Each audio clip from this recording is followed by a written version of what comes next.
to report on the TDOA activities. We'll get to you in a little bit, Steve. So I definitely want to hear about that. Ed, do you want to take it away from the top? You want me to open? Okay, yeah, I'll Sure. open, and then when I'm done, I'll turn it over to Nick. So Nick, you'll have the close. And Bill, I mean, if you've got anything on the NOAA groups or the NASA groups rather, just just raise your hand and I'll give you a chance to do that. All right, in between. So anyway, just very, very quickly, because with 2 weeks a lot happens. So let's just quickly review publications. Obviously we're looking at September publications, and for QST and On the Air, the October issues are already out. So I'm glad to say we've got a story by Gary in QST. Yay. We've got a story by Gary in On the Air. Yay. Good job, we've Gary. got a story in CQ for the September issue, which will be the best before we can do in terms of deadline. There's a page on that. For the medium wave news, Nick has got a piece that's already run. We've already had multiple insertions in the SWL post, and I'd expect that we'll get a little bit more there. Spectrum Monitor, Ron had a story in the September issue and also submitted one for the October issue. I don't know what the pub date is on that, but I'm sure it's coming up. And if I miss CIDX Messenger, Nick also had a piece in there. So in terms of looking at sort of like the major publications that we've got in print, or just, in terms of First Digital, I mean, those pieces are done, and good work by all in terms of getting lots of exposure right ahead of it. Just in terms of the AORL and conversations with them, we have put reminders up on the section manager reflector. Bill can shake his head to that one. Okay, yes. And I heard some SMs who say they didn't open their mail, so I'm a little unhappy with that. Yes, I understand. We also posted on the PR PIO reflector at within a day of each other on that. So the word has gotten out across the league on that. And also, if you go to ARL.org, in more than likelihood, you're going to see one of our banner ads promoting the SEQP and driving you to the site. And those ads started running on Monday. Just in terms of sort of work in progress presentations that we've done, Gary, not AFAA, but Gary Hodgson mentioned to me that there was one on his calendar that I didn't have. He's doing a presentation tonight to a club in Kentucky, and is doing two over the weekend also in Kentucky. I sent to Gary a composite list of all the presentations that we've done so far or have scheduled. And Gary, you might want to move that around, and if anyone else has a presentation, either past or present, that I haven't captured either by reading your email or anything else like that, just let me know, okay? And I'll add that to the list. I mean, we've got, I think, probably close to 40 either in or scheduled last time I looked, so that's really good. Just in terms of other, sort of what I would call dog and ponies, but just presentations. On the 7th of September, Bill, KATE did the NASA clubs, right? Joint NASA clubs. So Bill, why don't I just turn that over to you quickly in terms of background on that? Yeah, the host was the Marshall Space Flight Center, and a bunch of people from other sites around NASA. Went very well, lots of interest in it. Sent them a copy of the presentation they could post to their website and forward to other clubs that are part of that group. And the rocket scientists thought that was cool. That was good. I think we've already mentioned I did a presentation for the Alamogordo, New Mexico Hamfest. And that's, I think, all I have coming up right now. That's great. Other than working Route 66 on the air like crazy. Yeah, and I saw you. So hopefully this weekend, right? So that'll be great. So so thanks on that, Bill. So others, I mean, also on the 7th, I did the Sangamon, Michigan Club. Questions about ionosons, which I passed over to Nathaniel and we passed back. On 9/11, which was Monday night, I did the Houston Echo Society. They were really enthusiastic. I thought it was a really great presentation. I think we're going to get a lot of cooperation from them. Tonight, Bill Marin, N2COP, who's the vice director of the Roanoke division, let me know just about an hour ago that they will be talking about HAMSI and the solar eclipse QSO party as part of the Roanoke division town meeting tonight. So I was sort of holding my breath because I was hoping for the director to get back to me, but Bill, who I know from the old PR committee, got back to me to say that it is on the schedule and they will be talking about it tonight. So hopefully there's some feedback coming back. Just in terms of other publicity, we got on the ICQ podcast, about a week or so back in terms of a mention and also a post. QRZ ran 2 posts. We were on the homepage twice last weekend, took about 5,000 views. Okay. And the current one has got about 2,000 views on it. We also posted yesterday with a month to go before the eclipse to Amateur Radio Newsline and to the Amateur Radio Newsletter. So they're both up and running. In terms of social media, Mackenzie dropped me a note this morning to say that I wanted to let you know that I have sent out the T-minus 30 days reminder to her list of schools, youth clubs, and various social media platforms such as Facebook, Twitter, Reddit, Instagram, and Discord. And accordingly, I have shared the reminder with contacts in South America, Central America, and the Caribbean through their respective social media sites and email accounts. So, the word is getting out there too. So I think that's been pretty successful, just in the last couple of weeks in terms of getting things out. One note on relationships. Okay. As I did have a conversation with Alan Griffin, who's from the Radio Amateurs of Canada. And he is sort of their general manager. He puts out the Canadian Amateur magazine. He's also rejoined the ARL PR committee. And he got back to me after our meeting last week saying that RAC would be very interested in having a similar relationship such as we have with the ARRL. Okay, going forward. That's sort of like what I sort of said was a partner relationship. So Alan is going back to the board over the next couple of days. And Nathaniel, I'm looking at you at this, okay, in terms of background. Just the fact that he's going back to the board, to make sure that the board is bought in with what he wants to do in terms of setting up a relationship with us.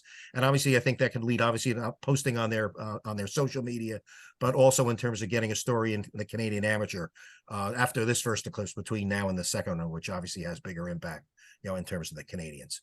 So, I mean, that's the story, for that. Just in terms of, next week, in terms of what's going on, I've got to follow up with a couple of directors, just in terms of, getting the word out. Some have been better than others in terms of communication. I'm also working with, I've sent a note to K7RA, with the weekly ARL bulletin. I have not heard anything back. This is a little bit of my frustration. Nobody gets back to you. I mean, I also did a couple of pieces on podcasts, mixed results in terms of interest right now. We'll see where that goes. I also followed up on Ron's lead with space weather. I see that they had something today. It didn't. If it came from my influence, I would be rather surprised. But Tamita has not gotten back to me at all. Okay, and I'm hopefully if I can't make that work, if anybody else has a connection to help us, get a little bit more exposure there, I'm certainly follow. Yes. So that was Space Weather Woman, not Space Weather Woman. Yes. Yes. .com, just to make sure there's no. Yeah. Space Weather ran it today, but just not to be clear, but I did reach out to Space Weather Woman. Typically takes about 2 days to 3 days before she responds back to my emails. So great. So that's good. So I shouldn't be overly distraught at this point. Yes. So okay.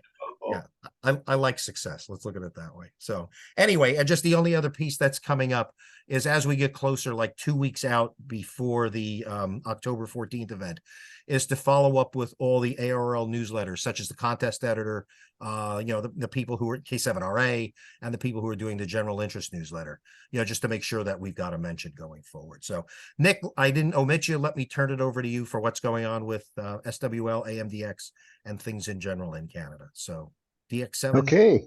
Yeah. Here I am. You mentioned SWL Post, and he has asked for an update the week before the eclipse as well. CIDX Messenger. What I like about some of these editors, they used my announcement as a jumping off point to actually write more details about the eclipse or about what HAMSI is doing. So that was really good to have. The one thing of interest, and I guess one thing I should mention is that there's a sign-up sheet for the Medium Wave Listening Project. And we've got over half of the people who have responded because of the publicity the others are Hamsai people who, presumably are getting their publicity through Hamsai. The most interesting thing for me is I'm one of those people who has signed up as in Mexico. So we've sort of broken the the southern border there. But I have a response from an amateur medium wave DXer in Uruguay, who said he has shared it with the medium wave WhatsApp group in Uruguay, and also he is translating the write-up to be publicized in the radio amateur bulletin for Uruguay. So hopefully something will come from that. I have not had much luck with my contacts in Brazil. Like I have had responses and sort of saying, "Oh yeah, we'll maybe do something," and not hurt anything more. So I'm afraid I'm just going to have to leave that be, because we're getting to the point now where I want to talk to people who are actually signed up and just make sure that they're all on side and so forth. So yeah, I think that's probably it for now. Back to you, Ed. Thanks, Nick. So Gary, I just toss it back to you. I think we're in good shape, as good as we can be right now. Obviously, I'd like to get a lot more presentations scheduled, but we'll just see how that works. And obviously, we'll find out a little bit more from Space Weather Woman and a couple of the podcasters. Which has been a little bit of a frustrating thing. Nobody seems to get back or open their mail, but we'll do it anyway. Back to you. Well, I have media updates. Pardon? I'm sorry, Nathaniel, I think we doubled. I have some media updates too. Sure, go ahead. Yep. Okay, so first, one comment on the emails. I'm totally guilty of not getting back to people timely manner on the emails. My email list is just, it's through the roof. Some really good news. Scranton has contracted with some agency to try and generate some more like national level news. Yep. And so I think that press release went out, and I'm guessing that some of these results are the result of that. I had an interview with the Washington Post science reporter yesterday. Great. 45 minutes long with Carolyn Johnson, and she seemed very interested. When I do the interviews on Zoom, and I make sure that I have my slide deck with all of the graphics. So people ask, well, how does the radio get from one place to another? I can show them all the plots. I can show them the pictures, and they seem to eat it up. So that's good. That's great. I got an email from BBC Future today. They're interviewing me on Monday. And then NASA, they're working with PBS and doing a Nova special. And so they invited me to be a part of that as well. I just got that email this morning also. So you're on a roll. Yes, we're on a roll. And then in terms of the local presentations, I am on the Zoom agenda to give a presentation to Jay Schwartz's club on October 11th. So I'll be doing that Wednesday evening. Tim Duffy asked me to give a presentation to his club. So I'm doing that Tuesday, September 26th. I got your email about Binghamton, Ed. Yeah. I need to talk to my wife about that. That's the 20th. I'd love to go. Let me talk to my wife. I'm also, the night before, I'm actually doing the MCOM drill here from like 5 to 9 or 10 p.m. So like everything's just crazy. So well, they'd rather have you than me. So, and I think that's the right decision. Yeah, no, I understand. So let me talk to Rachel and see how we can do it here. So, but I think, and I do have a good talk lined up. So it's just a matter of getting up there, and maybe we go up, have dinner together up there, and then go to the club meeting or something. We'll see. So, but so that's all really good. So thanks. That's good news. I mean, it's glad the agency is working well with us. So that's perfect. Good job. Yes. So thank you. That's all I have. Yeah. Well, I know there may be some, what I would call one localized. More. One more. But wait, there's more. I forgot. I keep forgetting. Stan Zygmunt, our university publicist, he wrote a story that sounds like it's coming from me, but it's going to be in the American College of Jesuit Universities, the ACJU. That organization's glossy magazine. He's putting something in for that too. So yeah. All right, back to that. I know I understand there's I guess what I'd call some localized disappointment, but the amount of information we've gotten the number of touch points and contacts that all this stuff is generated, and the number of people that are assisting too, whether it's Bill or Nick or Gary Hodgson. Mary Lou's been passing out SEQP cards, I know, so she's helping us. Stan Przerski, I heard this morning, has got a couple more requests to do presentations after the Marlboro Ham Fest. So it seems like things are growing exponentially. And then with the national exposure that Nathaniel's working on too, is hard to beat. So I think this is beyond my wildest dreams anyhow, when I consider we see how much interest all this stuff is drumming up. I think it's important too to remember that behind all this activity and getting all people involved, there's a lot of work going on behind the scenes. In some cases, some testing and some preparation to make sure some of these events go the way they should go. Steve Serwin's here today. Steve's been doing some testing for the time delay of arrival event and had some pretty good results in the past week or something though. So Steve, do you want to take a minute or two and a couple of minutes and discuss what you guys been doing? Sure. Can I share my screen? Sure. Okay. So this morning, I talked Paul into working with me, and we got on the air about 6 o'clock this morning and ran until about 10. So here is this a good picture of this eclipse? You can see this? Yep. Okay, well, it hits the, up the northwest coast at like my time down here, it's going to be like 11 Central Daylight Time. By the time it gets into Texas, it's like 11:45, and it's out in the Gulf at 12. So I kind of wanted to do two things by getting on the air this morning. I wanted to find out what the propagation was like on the different bands, because in general, to get good TDOA, we want to be on the lowest frequency that will allow propagation. And I wanted to take data during the morning. Let's see, can I click that? Yes, I can. Oh, did I lose the screen? Here we go. Yeah, we're not sharing. Yeah. Okay. Let's get this one on here. There we go. Okay, so I also ran WWV at 5 megahertz because I wanted to see something that I'm familiar with, like the morning amok time when mode splitting happens. So here's 1200 Zulu, which is 6 a.m. Actually, it's not. This is 7 a.m. local time, and we got on around 11 or so here. So this is nighttime. This is the sun coming up. This is the mode splitting that we've seen and wondered at over the few years. That best working theory is that these correspond to the different modes, very applicable to the TDOA, because, for example, this might be 1 hop off the F2 layer, 2 hops, 3 hops. So I want to know if that stuff was going on while we took data between San Antonio area and Abilene. So here's some of the data. These are the slowest chirps, the last chirps, the slowest chirps. By the way, we were going to try 40, no propagation at 6, 7 o'clock in the morning between San Antonio and Abilene on 40 meters. The band just wasn't there yet. I guess the FOF2 just wasn't there. So we went to 75 and got good copy. I was running 800 watts. This is the waveform, very clean, 20/9.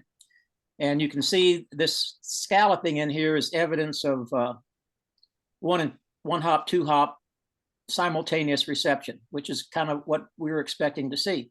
If there was only one mode, not multiple hops, this envelope would be smooth. It would not show this scalloping. This is really the waveform of 2-tone interference, because one chirp comes off of the 1 hop, and then a delayed copy of it comes from 2 hops, and they both sum simultaneously in the receiver. So this is like double sideband or 2-tone interference. So as time went on 75, we started to see higher frequency modes coming in here, getting closer together, multiple modes. For example, on this one here, you see 2 peaks that were as far apart as they were earlier, and now there's some others that are at a higher beat frequency. So I'm thinking that we're actually seeing not only two tones from 1 and 2 hops, but probably the third hop coming in as well. And if you look back at what WWV was doing, by the way, Paul's a lot closer than WWV, but they're both in the same direction, both north of here. And clearly we were getting multiple hops with WWV, so stands to reason we were getting the same thing on 75 meters between here and Abilene. So these higher frequency modes are coming in here, more high frequency modes could, once we separate those out and know what those beat frequencies actually are, we'd be able to maybe figure out what they're coming from. And then just like the amok time died out, these started dying out. You can see now we're back to only the primary slower beat. You go longer delays corresponds to higher beat frequencies. You divide this beat note by the sweep rate, you get the time difference of arrival. So higher frequencies mean longer delay times, longer TDOAs. Here they're almost all the way gone, but significantly slower than when we started. So besides seeing possible multiple modes, we're clearly seeing the ionosphere descend because all these paths are getting shorter. They're getting shorter, and you can actually see that. And I'll pull the Austin ionosonde, and last time I did that during the morning transition, it comes from like 320, 330 kilometers to like 220. And of course, it's that motion coming down that generates the velocity that makes the Doppler splitting happen. And then along about 1345 Zulu, see the noise coming in between? We lost the band. So what that means for the eclipse is that we're not going to be able to do the whole eclipse on one band. If you start out on 40, you can't hear each other till the morning progresses on a little bit. If you start out on 85, you lose the band before the eclipse gets here. So what we did at this point was move over to 60 meters from 75. Signals came booming through. 60 is probably the best compromise of any of them. And then that late in the day, we went to 40 again and had no problem. So we plan on trying to take data that whole path while the eclipse is over the United States, like from early in the morning, 11 to afternoon. So we'll see. We'd probably also like to take data on what's going on just with the normal morning stuff. I've got one other. So there's that same picture. Here's close-ups of one of those taken out of the group. So here's early in the morning when we first started out. Here you're starting to see is these are 15-minute increments. Here's 11:48. This pretty much just a single mode. You see the single beat in here. When I measured these manually, I actually just measured the period.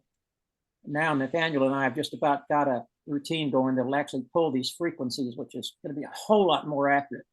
For one thing, you notice that the whole waveform is getting weaker with time. It's because it's swept, and what you're seeing is the passband of the radio. The radio doesn't have as high a response at the high end as it does at the low end, which is kind of common. So here at 1200 Zulu, here comes the extra modes in here, which is kind of cool. More extra modes. When we do the FFT on what's in here, those will fall out as frequencies, and we'll should be able to make a whole lot more sense of what's going on. Here at this time, at 1230 Zulu, you can see that we've got almost exactly a factor of 2 between the two modes. There's 2 peaks that are exactly contained within the lower frequency peak, again and again. So it'll be interesting to actually see what frequencies are in there. And then as time goes on, we start to lose those higher frequencies and get back to just 2 modes. Here there's just the primary mode, probably 1-2 hop. Got a few more coming in at the very tail end. But that same sort of thing happens with WWV. What we're talking about is transitioning from this period down here up to this period up in here. And you can see the amplitudes kind of swap around on those different modes. So anyway, the target rich environment for analysis, I was pretty excited to see all this stuff. That looks fantastic, Steve. And these are all, I have all wave files for all of these. So as soon as we get the routine going to decipher them, we're good to go. And I'd like to plot these. I'd like to, you can see the frequencies getting lower. We should be able to actually plot the profile that the F2 layer lowers at, and then compare that to what the Onyson says it does. What I hope I can do with the routine is it would be good if you could try downloading Anaconda and see if you can run what I have on the website already. Because then what I hope we can do is we can get to the point where you just put the file in there and you change the file name and you can just run the whole thing. Kind of the same way you run the script to generate the chirps. So you don't necessarily have to do the Python programming yourself, but you can run some of the analysis yourself. I've got Anaconda on the other computer. Okay. You have snakes on a plane. I got snakes in the shack. Awesome. So yeah, so then we'll have to find a time to Zoom again in the near future and try to get that code onto your machine so you could do some of this analysis there. Right. But anyway, that's what we were doing today. Also, we learned a few other things. For these tests, low antennas are good because you really want high angle radiation. You want to light, multiple modes require high angles. 2 hops requires a higher angle than a 1 hop. So this is one time you really don't want a real high antenna because you want to illuminate the ionosphere at the higher angles. My beam is down at 25 feet, mainly because of the thunderstorms that come through here every now and then, but that's where I'm going to leave it because it has a nice high angle pattern on 40. And my 80 meter dipole is nice and low too. You should run as much bandwidth on your radio as you possibly can. Use a preamp only if you need it. You want to run a slow AGC, not fast, definitely slow. If you run the fast AGC, the AGC tries to recover in between the chirps, distorts the waveform a little bit, not bad, but with it set on slow, it doesn't happen at all. Oh, you may notice those were stereo recordings. A neat feature of the 7610 is that you can run 2 simultaneous receivers. So we did. We set Paul 7610 up with both of them listening to the same frequency, but then we offset one channel by 200 hertz. We said all along we didn't think that if the 2 radios weren't exactly on the same single sideband frequency, it didn't make much difference. Well, this morning we proved it. We had 2 channels, one of them on frequency and one deliberately tuned 200 hertz off. You probably would not even like to talk to somebody with 200 hertz error in frequency. I mean, it would sound like Donald Duck. But anyway, all it does is change the point at which the thing started. It's a non-event. The frequency of the beats don't change at all. Just a time phase shift a little bit, which is inconsequential. That's really good. So that's my news.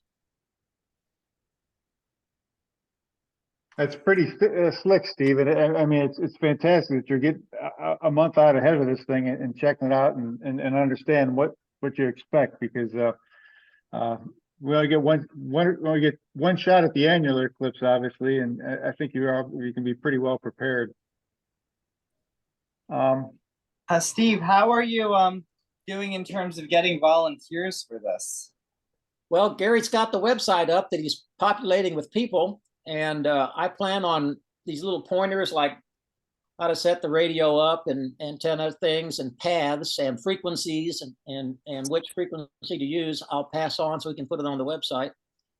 How many do we have signed up, Gary? I'm looking at it right now. It looks like 11. The most recent, there were a couple of them just today at 9:14. I'm gonna be working with Paul and Mac. Paul is in Abilene. Mac is near Fort Worth. And I don't know. They say they're going to, and then I don't hear from them from a long time. The radio club at Texas A&M University. They have expressed an interest, but not much has come of it. Yeah, How the often? school. How often are you doing your soundings? We did these every 15 minutes because the morning transition is much slower than the Eclipse. During the Eclipse, I want to do them like every 6 to 10 minutes. And it was Okay. only like 10 an hour. And by the way, we did have to, since we were only going once every 15 minutes, we did have to move around a little bit, plus or minus a QRM. Somebody would start up a QSO on near our frequency and we'd just move over. Learned an operating tricks like, you know, when you work contests, you send the waveform first, then identify. So if somebody tries to QRM you, they're probably not going to be fast enough to get you. Steve, V7DXR here. You were saying that you're going to have to be changing bands, you know, as you know, sunrise moves on. But it's going to be at a different time from what you were finding right now, right? In a month's time, the sunrise is going to be quite a bit later. So are you, you know, like I presume you're going to be sort of getting a better idea closer to the date, you know, as to what bands you're likely to want to use? The only reason that I'm going to be band changing is because I want to start taking data very early so that I get the undisturbed ionosphere. Okay. During the eclipse happens very fast. Yeah. Oh, yeah. Oh man, and during that time we don't have to band change. Okay. Either 60 or 40 would work just great. It is too late in the day for 75. The delay absorption is already kicked in and it's just really, really weak. 40 will work great. 60 will work great. Okay. That sounds good. Thank you. You bet. Now, of course, on 40, I can run power. On 60, I can only run 100 watts, but 60 meters has really good propagation. A question for you, Steve. A couple of weeks ago, there were some issues or questions about people being able to run the audio file on Windows machines and the issues with the codec not being available. Did those get solved to your satisfaction, or do we still need to work on that some more? You know, it depends on whose Windows machine you're talking with. Mine worked fine on my Mac computer, but it didn't work on my Windows 11 machine. I think the issue comes up with people who are trying to run the presentation. The standard Windows Microsoft PowerPoint codec does not seem to work. However, I did create a version, which is in the email, where I just opened the file up in Audacity and then re-exported it as a WAV file in Audacity, and that changed it. Based on some of the errors, I think that what was happening is it's stored as a floating point data type WAV file, and I think for whatever bizarre reason, Windows will maybe only interprets integer type WAV files in their standard Microsoft software. If you were to use something like Audacity or VLC on your Windows machine, you won't have any trouble. But if you're using Microsoft PowerPoint, you will have trouble. Well, speaking of files, I noticed in some of these files that it was a translation and a resampling. The 7610 digitizes at 16 kilohertz, the 7300 digitizes at 8. And when one of those was changed from stereo to mono and resampled to 44.1, the timing analysis came out different, and it actually changed the timing a little bit. So I suggested to Christina that she either add a second or so of a 1 kilohertz, 1.00000 kilohertz, or just send the CWID so that it is exactly at 1 kilohertz, and that will build in a frequency standard for us. If the sample rate changes because it's resampled or whatever, that would hurt us because it changes the sweep rate.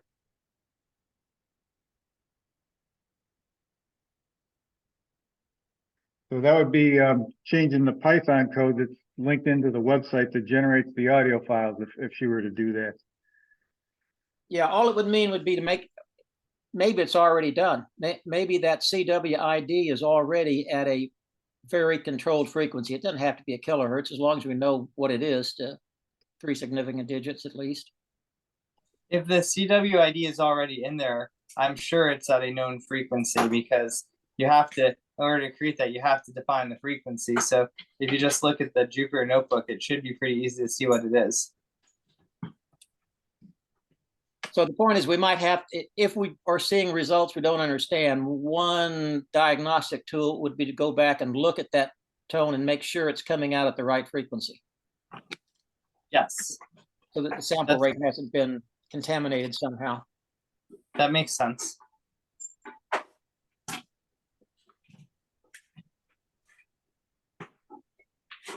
All right, great. Any other questions for Steve? Just a comment for Steve. I may possibly have a student interested in your project. I had a student who I had in class before who's quite sharp. He's a physics major and he has to write a senior undergraduate thesis, and he's looking for a project to work on, and he is into astronomy. So he came to me asking about atmospheric physics. So I told him about your project. I told him, we already had kind of a basis going with the Jupyter notebook that I wrote, and I showed him the website. He sounded potentially interested. He said he's going to just look around for a few other options over the next few days. But if he picks us, I think we might have a good student to work with. I'll be glad to spend time with him to help him however I can. Thank you. So back to Net. Okay, let me show the responses we've gotten so far. Let's see. So this is the based on the form that was on the TDOA page for the last 4 months or so. We've definitely gotten some responses, but I don't know that we've reached out to, well, Steve's had some contact with Texas A&M. I got an email from Greg today. He's having a few health issues he's trying to power through. Hopefully he'll be successful, of course. And a few others here. And I must have made the email address optional because nobody entered one. But I'm wondering if Steve, what I would think I'd like to do is at least look these guys up in QRZ, these people, and contact them and say, hey, we're a month out. If you're going to be give me some more information to put on the website, which I'm more than happy to do, I'd like to be able to direct them there to get them to participate. That'd be the ideal situation.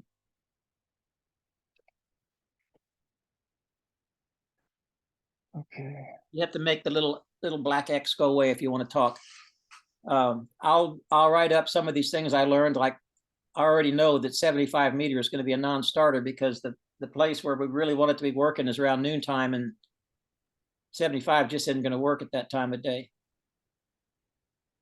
Yep. Yeah. Anything you want to add to the TDOA pages, or let me know, and I'll be glad to move it up there for you. Okay, I'll get you something. Okay. Question, Gary. Yeah. Question. I got to apologize. I missed the last couple meetings. What's the sign up sheet for?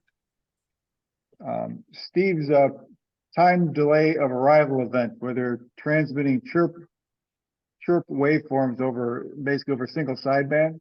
Okay. And using the results, the recordings of those chirps to look at 1 hop versus 2 hop, or potentially even more propagation modes. So what kind of special equipment would we need? Not much. That's one of the beauties of it. If you've got an audio interface that's capable of doing FT8 or any of the other digital modes, that's pretty much all you would need, because you basically got to feed the audio into the either the line or into the microphone input of the rig and be able to transmit a nice clean sideband signal. And it can be even simpler than that.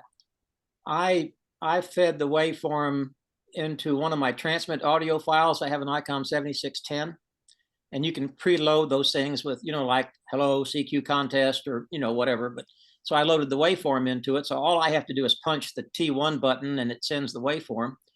Paul also has a 7610, and there's a record button right there on the bottom of the radio. And all he does is I tell him when I'm going to go, he punches the record button and he lets the radio record it, and it writes the WAV file right to the SD card.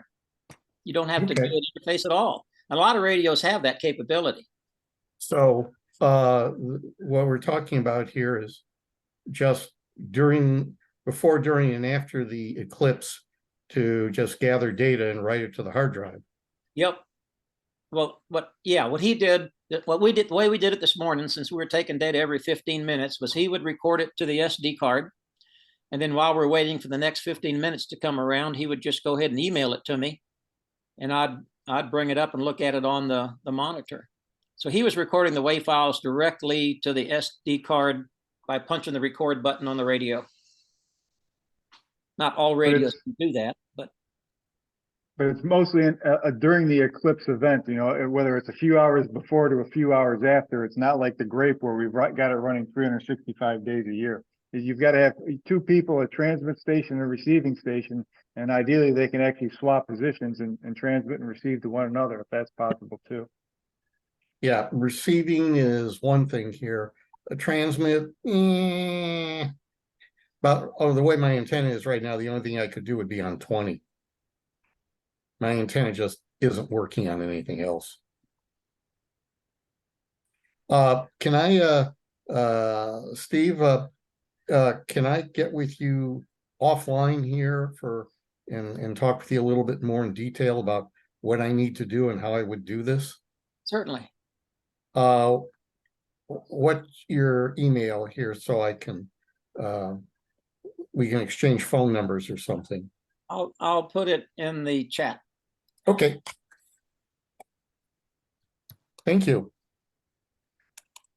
Jay, also in the chat, I will put the link to the TDOA pages on hamsci.org. Roger that. That's where we've been posting the information that Steve's been creating it.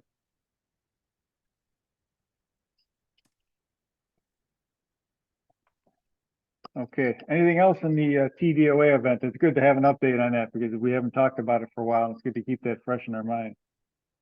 All right, let me show another. Sure, go ahead.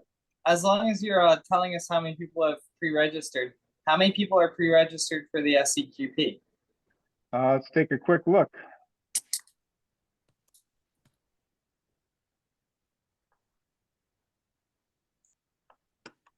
Sheets.google.com. Signed live.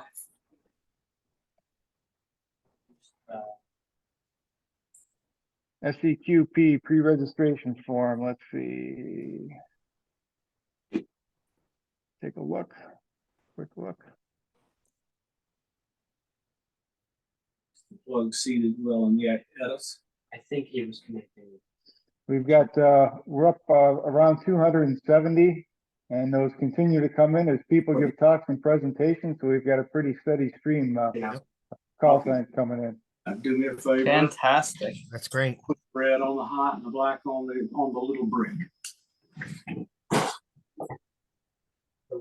Okay. Oh yeah. One other thing while I was sharing, Yeah, I again, wanna let me go back. Mackenzie, of course, has been hard at work while she's at school and doing her school thing, working with the keeping up with the South Americans and whatnot and Central Americans. So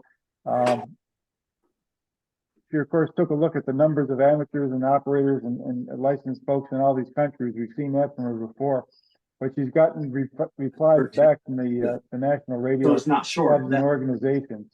So it looks like wherever there's 100, she's received a response back. So We have it's an nice to antenna. see. Look at you, sir. Mexico, Costa Rica, so far and so forth, Panama, Argentina. And we can see that in the map here too. The dark colors are where she's gotten responses back from the radio societies and major radio clubs in those countries. So her efforts have been very, very fruitful. So I know you're probably watching this on YouTube, Mackenzie. So thank you very much.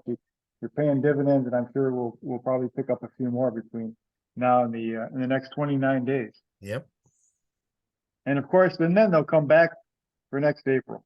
Well, the eclipse won't be in their path down next April, I guess. So maybe that's not so significant. But for this fall, that's gonna be great. We did mention the SEQP business cards earlier. I did get an order for another 2,500 placed with Randy KB3 AFH. Those have been received. I have them, and as you've heard, I've been sending them out to various people, and I'm getting ready. I'm going to obviously take a bunch to the Orlando Hamcation too next February. So I need to start making some plans for. If anybody has any suggestions or comments, I've been to Orlando on business a couple of times, but never for something like this. So this is gonna be something new. But it should be an easy place to get to. Everybody wants to go to Florida in the winter from Cleveland. I know that. There's plane loads every day down there, so should be easy to do. Let's see. As a side effect of this eclipse, some of the communities are actually getting ready. Others are going to be caught pretty unawares. Like at one time, the Bandera people at Mansfield Park, which is likely to be packed, had ordered exactly one porta potty, and they're expecting like 100,000 people here. So they're telling everybody to. I mean, 1283, the road goes by my house, maybe bumper to bumper traffic. Get your car gas. Not that you want to go anywhere, but get food, get water, be able to live for a few days without leaving. I know I know the poster that Pat Rice had put together, the folks at Rice had put together. I forwarded that to some friends of mine at the place called Lakeview Cemetery. It's not far from University Circle in Case here in Cleveland. And she saw that poster about how to prepare and that sort of thing, and she thought that was pretty useful. So they were passing it all around their organization. So helping to get the word out that way. So these public places are prepared, I think is pretty helpful too. Gary, Yeah, Ryan. Coming from Harry's people. I've been talking to some different groups and doing another club next week, but the interest that's been generated is interesting because I'm getting emails now telling me that down in southern Utah, even some of the little towns, they cannot find a motel room already. They're Wow. saying that in fact the president of one of the clubs got excited, and he went down to an area around Hanksville, which is like this little town has this one little cheap motel, and he said everything's booked. There's nothing open. So That's the case here too. The Aries groups and the Races groups and React and all those people are already gearing up for it. So ham radio's got a number of different roles to play in the whole eclipse that's coming up. That much is for sure. I thought it was interesting in Indiana that they're thinking of maybe making some of the bridges on some of the rivers one way after the eclipse, away from the center line.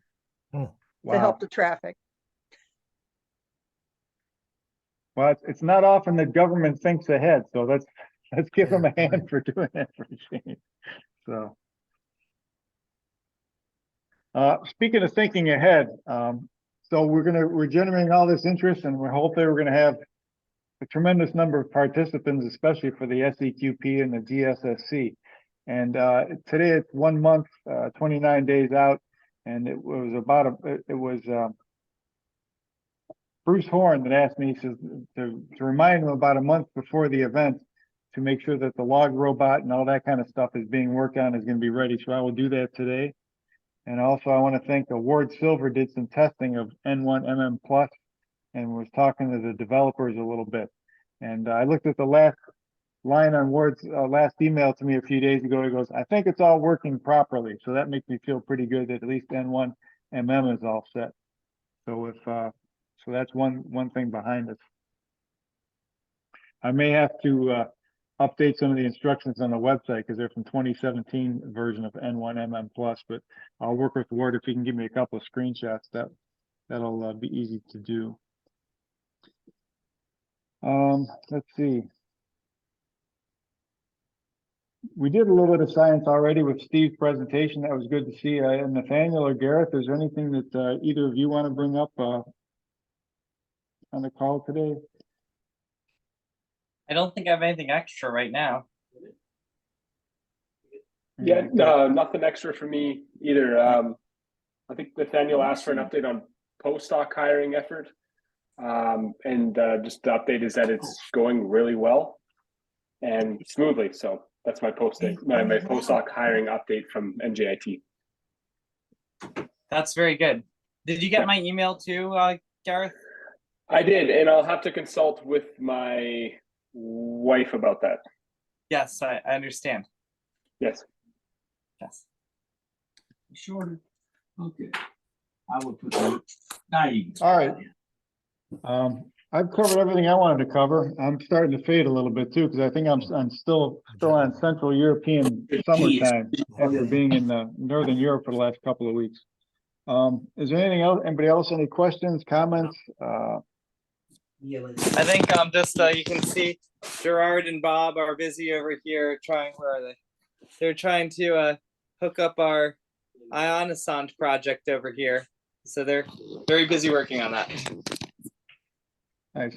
And Ed, you got your question answered about ionosones, right? You're Yes, asking, yes, yeah, thank you. yeah. And I passed that back to Michigan. Thanks very much. So, Okay, good. Yep.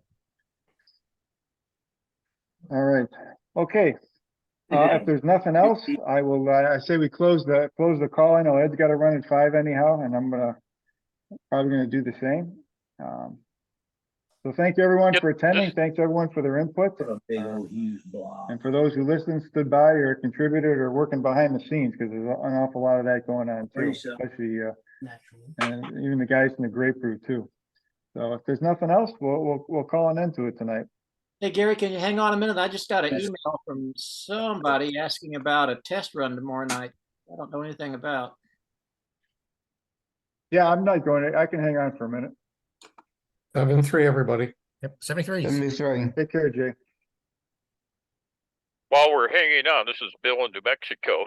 The NOAA folks are in line with the rest of the federal government, not knowing if they're going to be operational come October, because there is no fiscal budget.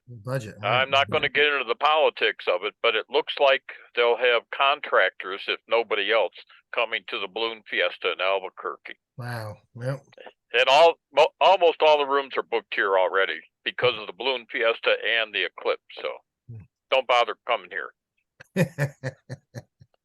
Our RV and the spare bedroom are booked too.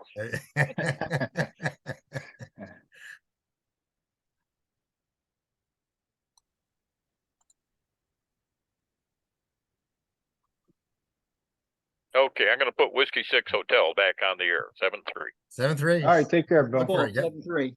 Be good. Cheers, everyone. 7-3. Thank you. Nathaniel, Yes.